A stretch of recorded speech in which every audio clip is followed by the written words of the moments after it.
हर जगह प्रभु समाये हुए हैं, हर घट में प्रभु हैं। और कलयुग केवल नाम आधारा, सेवन सेवन नर उतरे पारा। मतलब इस कलयुग के समय में केवल राधे नाम ही एक ऐसा है जो कि हमें भव सागर से आगे बढ़ा सकता है।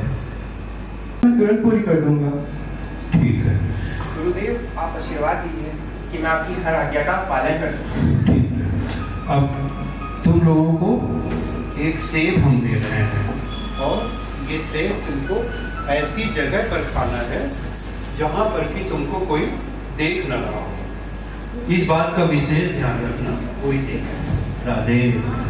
गुरुदेव, बस एक सेब ही खाना है, एक एप्पल ही खाना है। आपने एप्पल का आईफोन मांगा होता वो भी लाके दे देते। अरे आपने आईपैड मांगा होता वो भी लाके दे देते। अरे और तो और आपने चूहे मारने की दवा खाने को बोली होती तो वो भी खा देते। आपके ये शिष्य आपके श्री चरणों में कुर्बान है। फिलहाल तो इस सेब का सेवन करके मैं आपकी आज्ञा का पालन करने का पूरा प्रयास करूंगा। राधे राधे। जहाँ पर कि प्रभु नाम हो तो हमें इस बात को हमेशा अपने ध्यान में रखकर आगे चलना है कि हर जगह प्रभु विद्यमान है। इसी तरह से आज का सत्संग प्रवचन का विश्राम हुआ और इस प्रकार देखिए कि सत्संग में आ गए, भगवान की कृपा हो रहा है गुरु ने। लेकिन सत्संग में जो गुरु वाणी देते हैं उसका मन बहुत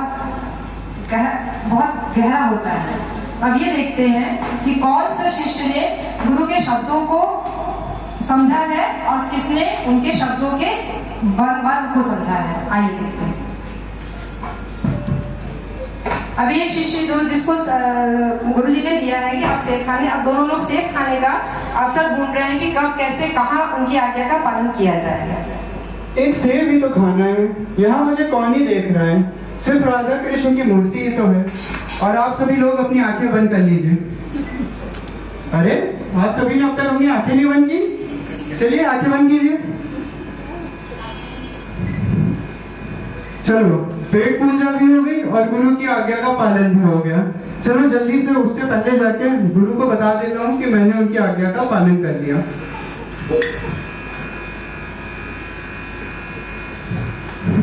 गुरुदेव, मैंने आपकी आज्ञा का पालन कर लिया। किसी ने देखा तो नहीं? नहीं गुरुदेव, आपकी आज्ञा ही कुछ ऐसी थी। एक सेब ही तो खाना था, सेब पेट भी भर गया और आपकी आज्ञा का पालन भी हो गया। गुरुदेव, पर उसको एक सेब खाने में इतना समय लग रहा है, मुझे लगता है वो आपकी आज्ञा का पालन करना भूल गया। ठीक है, शाम तक देखते हैं। प्रणाम गुरुदेव। दूसरा शिष्य जो अपना अवसर देखता है कि गुरु की आज्ञा पालन का वह कैसे करनी है, देखिए वो क्या सोच रहा है। यहाँ तो कोई नहीं है, यह पानी, यह पेड़, यहाँ तो कोई नहीं है।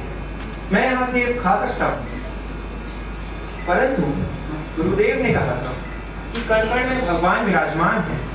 यह पेड़, यह पानी, यहाँ तक कि सूर्य चंद्र आकाश में भी, यहाँ तक कि मेरे हृदय में भी भगवान विराजमान है। मैं यहाँ से नहीं खा सकता। ये सब मेरे साक्षी बन रहे हैं। यह मेरी गुरु की आज्ञा का उल्लंघन होगा। नहीं, मैं यह सेब नहीं खा सकता। नहीं, मैं यह सेब नहीं खा सकता। मुझे भगवान देख रहे हैं।